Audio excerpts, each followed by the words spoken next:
Merci à vous tous pour être là et pour écouter mon français un peu aléatoire. Et je commence en disant que cet exposé, c'est les fruits du travail d'annotation herméneutique que j'ai fait sur les cours Pharmacon 2013-2014.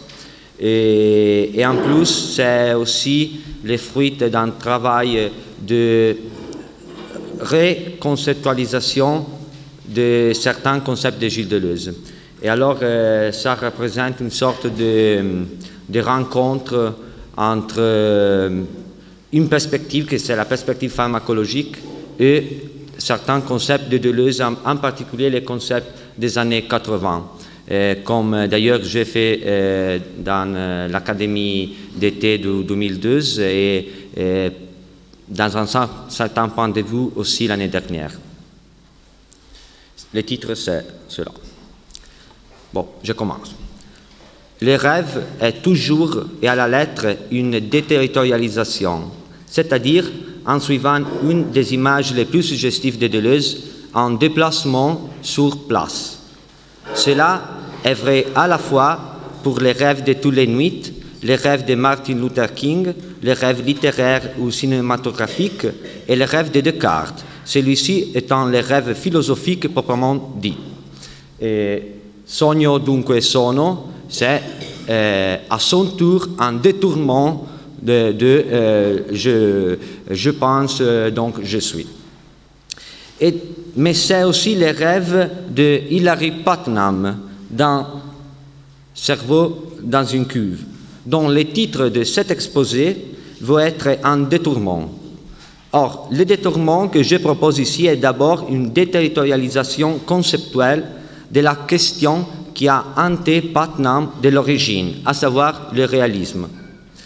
Il s'agit en effet non seulement d'un déplacement mental, d'un lieu lui-même mental, à savoir de la cuve à la salle du cinéma, mais aussi d'un déplacement du sens, car affirmer la possibilité que le cerveau soit dans un cinéma plutôt que dans une cuve signifie d'abord qu'ici, il ne s'agit pas d'une argumentation autour du scepticisme, tel qu'elle de Putnam, et qu'il s'agit en revanche, comme nous le verrons, d'une critique hyper-matérialiste de l'idéalisme, celui étant la base continue de l'histoire de la philosophie, de Platon à Husserl. En plus, en parlant de cinéma, mais aussi et notamment d'archi-cinéma, nous ne sommes plus dans le champ de la possibilité brutalement empirique, celui des subsistances et du réel épistémologique, mais nous plongeons dans la cuve du transcendantal et de ce que signifie penser. Autrement dit, et avec des mots deleuziens, nous sommes plongés dans la question de l'image de la pensée. Pour Deleuze, l'image de la pensée, l'image dogmatique de la pensée, c'est l'image que la philosophie se donne d'elle-même et de ce que signifie penser. À savoir, penser signifie rencontrer les vrais, la vérité. Ça, pour Deleuze, c'est une image dogmatique qui est présente dans toute l'histoire de la philosophie de Platon à Husserl, justement. Mais ici, il ne s'agit d'une image dogmatique, telle que Deleuze a si magistralement critiquée. Ici, l'image de la pensée qui viendra décrite est l'image qu'il faut à la pensée pour penser, telles que les images de la caverne de Platon, lesquelles peuvent à la fois tromper et bouger à penser. Mais cette image de la pensée est aussi celle du rêve, qu'avec Stigler, nous pouvons appeler les rêves noétiques, et qui Deleuze a rapproché au plan d'immanence, en considérant ceci précisément en tant que nouvelle image de la pensée. C'est peut-être pour toutes ces raisons et régions, territoires de la pensée, que dans cet exposé, je ne pourrais que donner des petites projections, des images, des suggestions, voire un rêve, celui d'une rencontre virtuelle et néanmoins problématique entre la perspective stiglerienne et certaines thèses présentées par Deleuze dans Cinéma 2, l'image tombe. Et c'est précisément à partir du rêve que j'essayerai de faire rencontrer les deux perspectives dans la même salle cinématographique. Rêve organologique et rêve noétique. Chez Stigler, la liaison entre le social et le noétique exprimée par le cinéma compose à son tour les rapports entre les rêves organologiques et les rêves noétiques, tout en montrant la dynamique du processus d'individuation psychosociale de Simondon, pour lequel l'individuation humaine est toujours et à la fois psychique et collective. Les organes étant chez Stigler psychosomatiques, techniques et sociaux, les rêves organologiques doivent être conçus comme une déterritorialisation de la société à part entière. Donc, il s'agit d'un rêve politique. Le rêve platonicien de la République est politique dans la mesure où son but est l'instauration d'une unité de la police, donc d'une unité politique, à travers la constitution des significations et des comportements partagés par tous les citoyens, ce que dans les termes de Simondon compose la transindividuation. Cela advient toujours et tel est le fruit d'un jeu de diachronisation et de synchronisation des appareils psychiques qui produit le devenir d'une société. Cependant, la transindividuation platonicienne des âmes consiste dans le devenir collectif des rétentions secondaires uniquement par leur synchronisation, c'est-à-dire par leur homogénéisation ou unification afin d'établir l'unité de la police. Or, la synchronisation de toutes les consciences, qui chez Platon a été un rêve tout à fait sociopolitique, même si avec deux tendances à devenir un cauchemar totalitariste, aujourd'hui est devenu le rêve antisocial et antipolitique des psychopouvoirs, du marketing et des industries des programmes culturels, qui, comme Adorno et Horkheimer avaient déjà montré dans Dialectique de la raison, organisent les rêves. Cette organisation consisterait essentiellement dans la manipulation du schématisme de l'entendement. L'imagination transcendantale serait assujettie, paralysée et finalement détruite par l'industrie culturelle qui vise à dérober au spectateur la faculté de distinguer réalité et fiction. Cependant, en suivant Stigler, ce que les auteurs de Dialectique de la raison n'ont pas vu, c'est que ce schématisme est déjà une forme primordiale de cinéma, en tant que capacité de projeter l'expérience sur le plan des concepts purs de l'entendement, et que la conscience, comme nous hommes du néolithique la connaissons, est toujours façonnée et structurée par des cinémas, au pluriel, c'est-à-dire par des images reproduites technologiquement. Le schématisme, qui chez Stigler devient l'archi-cinéma, est le fondament du pouvoir penser par nous-mêmes.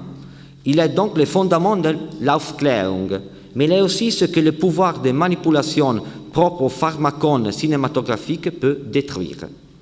Autrement dit, le cinéma a le pouvoir de court-circuiter l'archi-cinéma. Cependant, le cinéma étant un pharmacone, sa toxicité peut être renversée en thérapia, comme les grands cinéastes de la Nouvelle Vague, par exemple, ont su comprendre et surtout réaliser.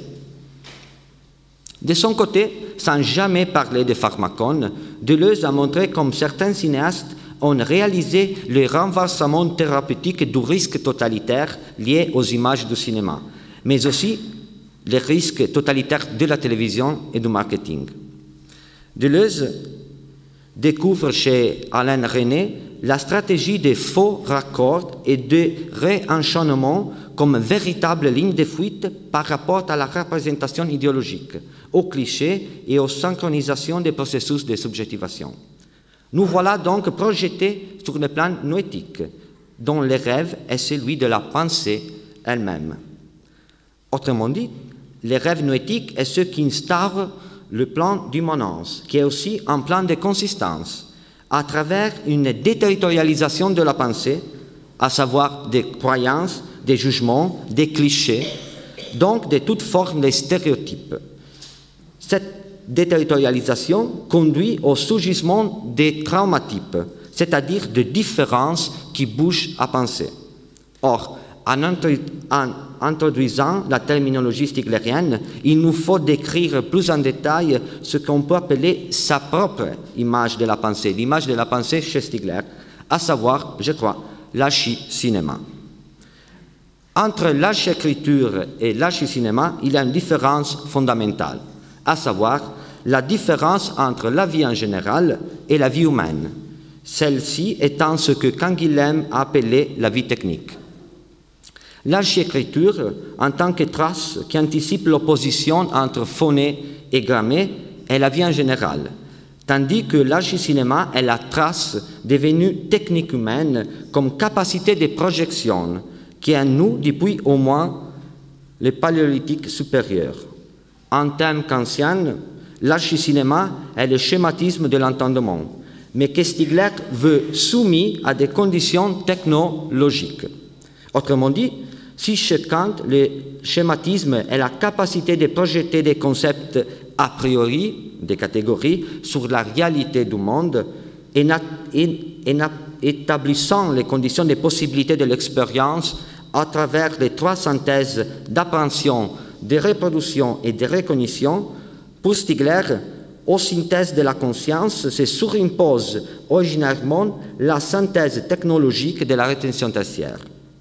Il s'agit donc d'une quatrième synthèse qui conditionne la synthèse de la recognition, laquelle permet de projeter les flux de la conscience au futur comme protension.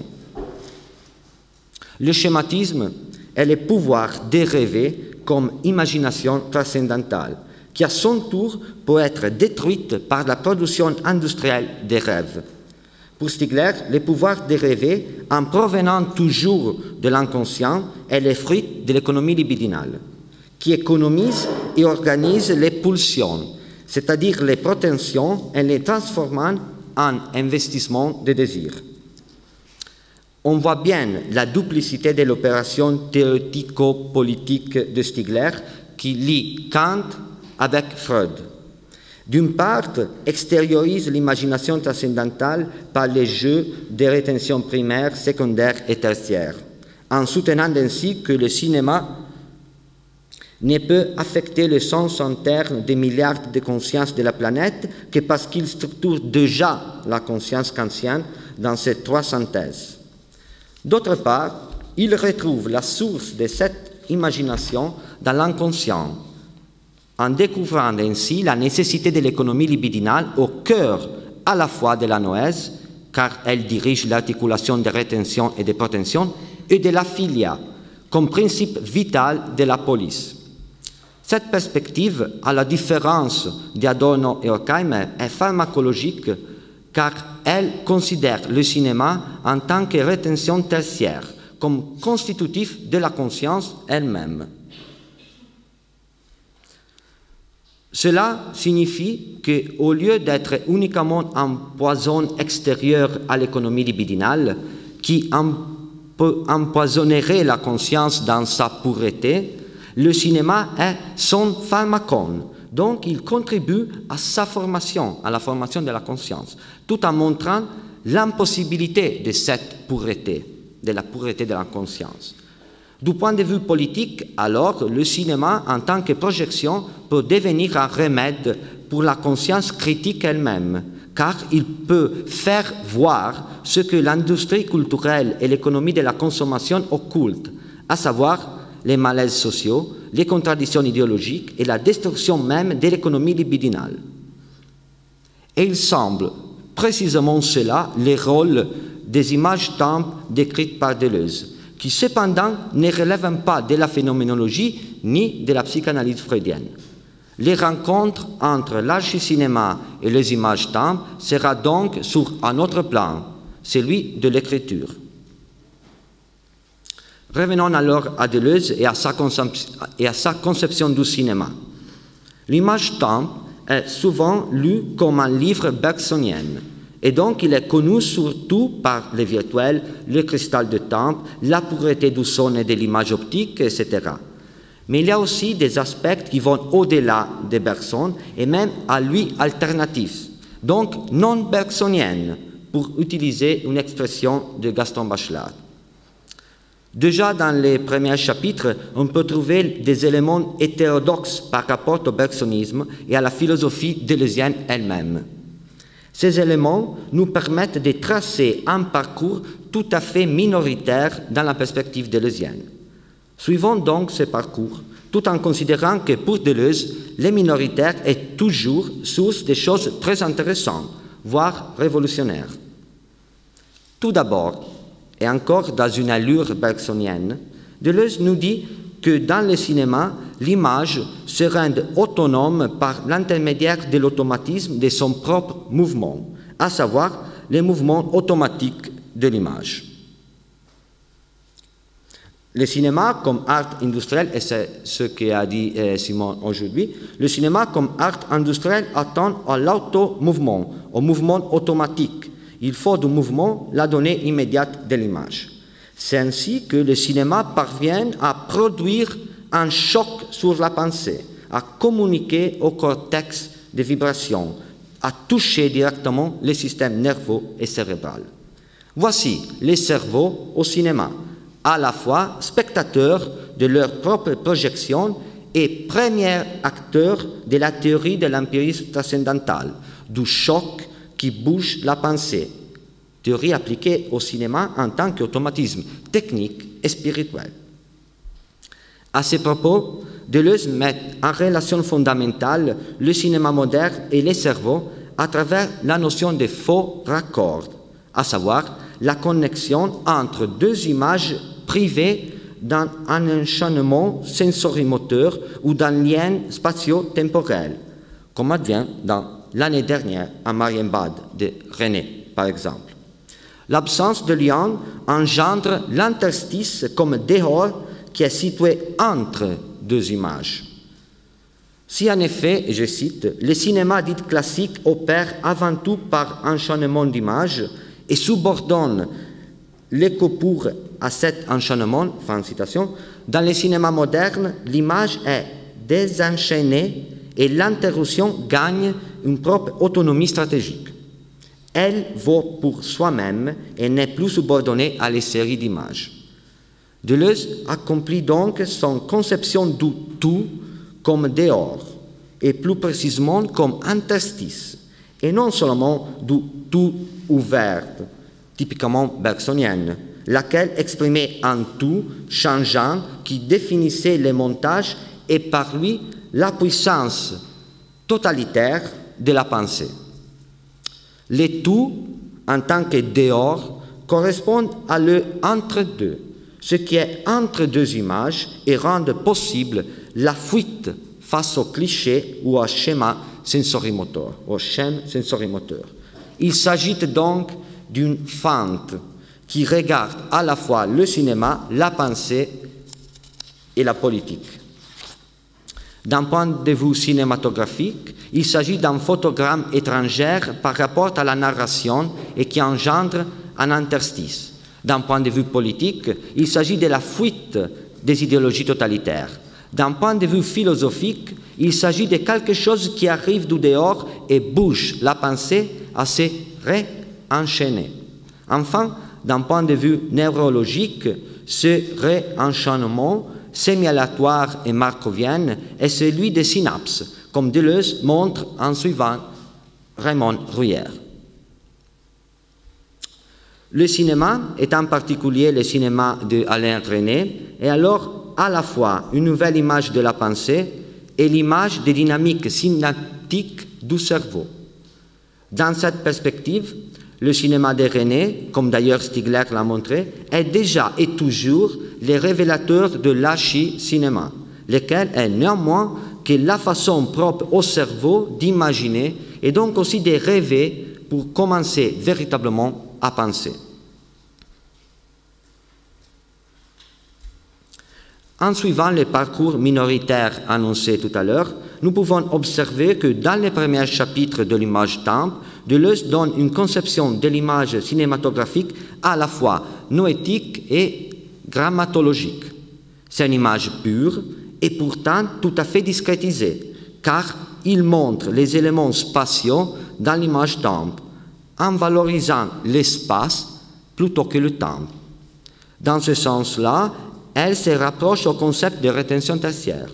Or, ce qui est intéressant dans une perspective philologique et herméneutique de la pensée de Deleuze, est que cet espace est littéralement strié et non plus lisse. Cette considération ouvre une question énorme dans la philosophie deleuzienne, qui renvoie à son rapport complexe et à vrai dire plutôt obscur avec la grammatologie derridienne. Cependant, le fait que l'image-temps est conçu par Deleuze très bergsonianement en tant que présentation directe du temps rend justement les discours sur la discrétisation des images et donc sur leur spatialisation un discours minoritaire, obscuré par la métaphysique bergsonienne et deleuzienne de la temporalité achronologique, la temporalité de l'aion. Poursuivons alors notre chemin minoritaire.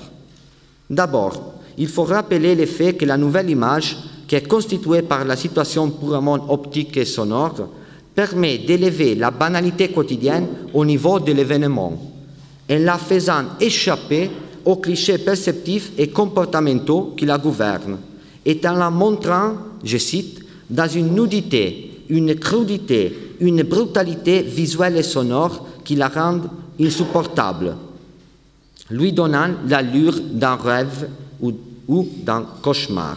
Fin de citation.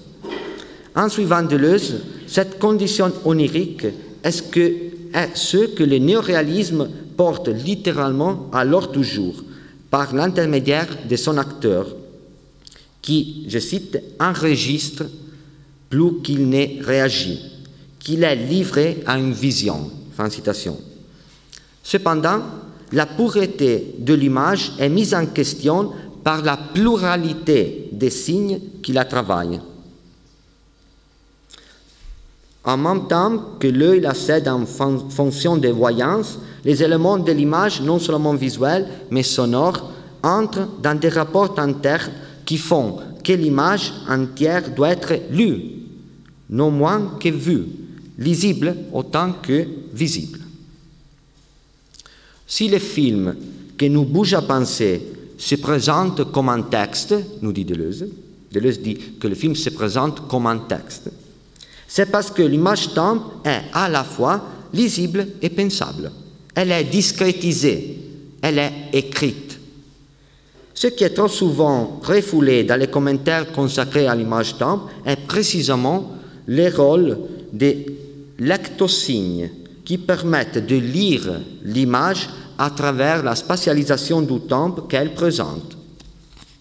Si cela est vrai, on peut affirmer que la présentation directe du temps est donc toujours déjà une construction artefactuelle de soi-même, dans le sens où elle est en effet d'écriture, en tant que relève des rapports internes entre les éléments de l'image. Et en cela, c'est précisément un effet de différence avec la A.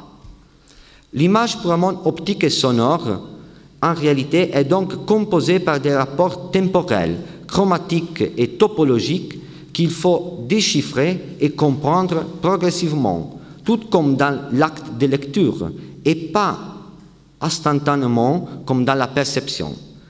En se référant à Noël Bourges, Deleuze conçoit cette dynamique comme un raccord à appréhension décalée, à savoir un retard épiméthéique comme condition noétique, pour le dire avec Stigler. Or, cette forme d'écriture qui tisse l'image et qui a en cela une forme d'archi-écriture suppose à son tour l'effet du cinéma, c'est-à-dire la technologie de la caméra, qui revendique un droit sur la pensée elle-même, en tant que sa condition de possibilité, au moins dans la salle de cinéma. Voilà le véritable cinéma de la pensée, ou ce qui revient au même, sa condition transcendantale. Jusqu'ici, nous avons distingué l'organologique et le noétique en fonction de deux analyses différentes, à savoir celle sociopolitique et celle théorétique. Il y a cependant la possibilité de raisonner autour de leur nécessaire composition, et cette possibilité est donnée précisément par les deux textes principaux de mon intervention. En effet, l'image temple, tout aussi bien que le temple du cinéma et la question du mal-être, ont composé les plans sociaux et les plans noétiques en adoptant une perspective qu'on pourrait la nommer symptomatologique. Toutefois, il ne s'agit pas uniquement de la constatation psychosociale du caractère toxique dans certains types de cinéma ou de technologies liées aux images, même si cette toxicité est si richement décrite par les deux auteurs en termes de désindividuation, risque totalitaire, prolétarisation, abattement de masse ou bêtise systémique. La symptomatologique est aussi et d'abord noétique, en tant qu'interne aux images et à leur reproduction, au moins quand elle arrive à choquer la pensée, donc à la bouger à penser, comme advient dans les films privilégiés par Deleuze et Stigler. Chez Stigler, par exemple, quand un film montre le choc qu'il faut à la pensée, il sort du régime des stéréotypes qui sont des prétentions secondaires collectives désormais devenues des clichés, et il présente des traumatypes, c'est-à-dire des prétentions liées à des aspects du phénomène littéralement extraordinaires, donc des anomalies, tout comme les symptômes sont des variations anomales d'un régime de santé, à la lettre du vocabulaire médical, les symptômes étant des événements psychosomatiques. Les stéréotypes étant des habitudes et des régularités qui chacun incarne dans sa vie, Stigler nous invite à penser les traumatypes comme des symptômes, des irrégularités et des exceptions qui nous peuvent montrer la nécessité d'un changement ou au moins de penser autrement les mêmes objets, de produire donc une différence comme moteur d'individuation. À ce propos, afin de nous faire mieux comprendre d'un point de vue théorique la distinction entre stéréotypes et traumatypes, Stigler nous renvoie précisément aux deux types de répétitions chez Deleuze. Une répétition stéréotypique qui répète les déjà connus et une répétition différente qui contient en soi les principes du changement, qui se donnent sous forme de symptômes traumatisant les systèmes attentionnels formés par les jeux de rétention et de protention.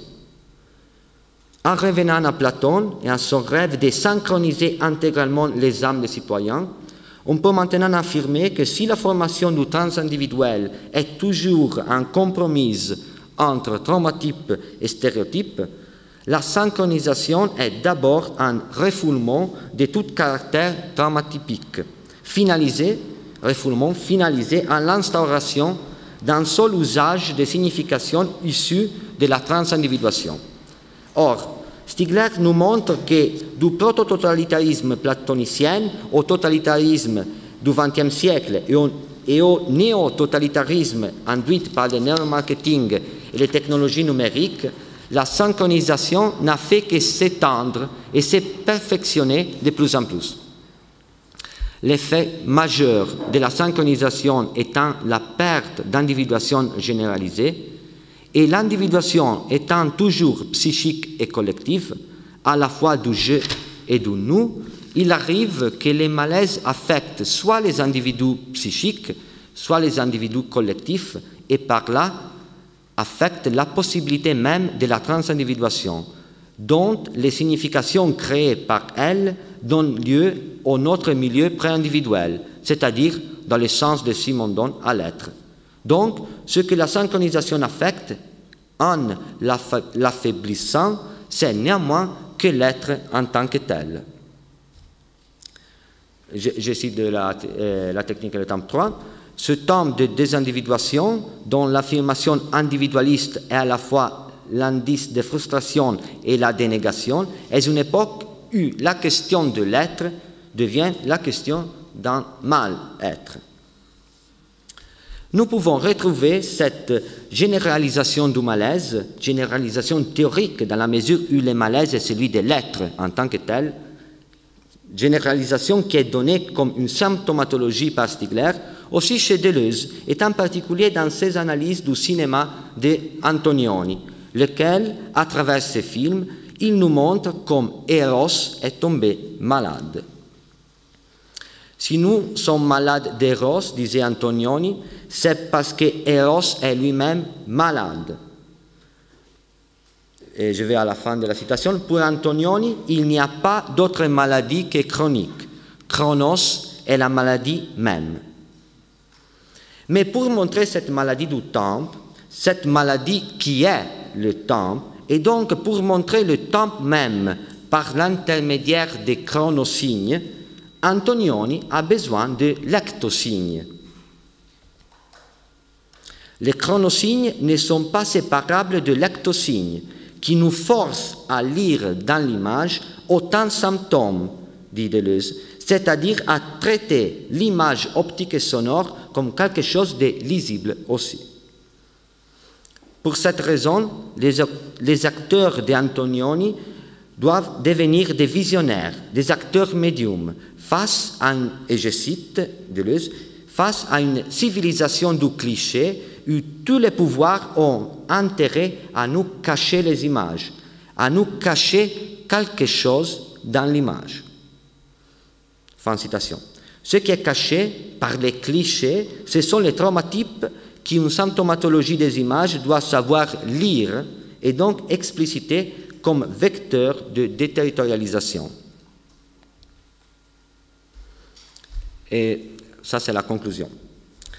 Si c'est encore vrai, comme disait Nietzsche, que le désert croît, nous devons considérer aussi que pendant les années qui sont passées de l'image temps 1985 à aujourd'hui, la situation socio-culturelle de l'Occident n'a fait que s'abîmer drastiquement, en produisant de la misère à tous les niveaux, symbolique, affectif, matériel, qui conduisent jusqu'à la destruction du social lui-même par les technologies relationnelles et en particulier et paradoxalement par les social networks qui traitent les social uniquement comme une immense banque de données. En paraphrasant Deleuze, du peuple qui manque et qu'il fallait constituer à travers l'affabulation créatrice du cinéma, on est arrivé au social qui manque, c'est-à-dire à la disparition des conditions mêmes de l'apparition d'un peuple. Il faut donc s'engager à rêver organologiquement pour ne se retrouver pas dans un cauchemar tout à fait réel. Merci.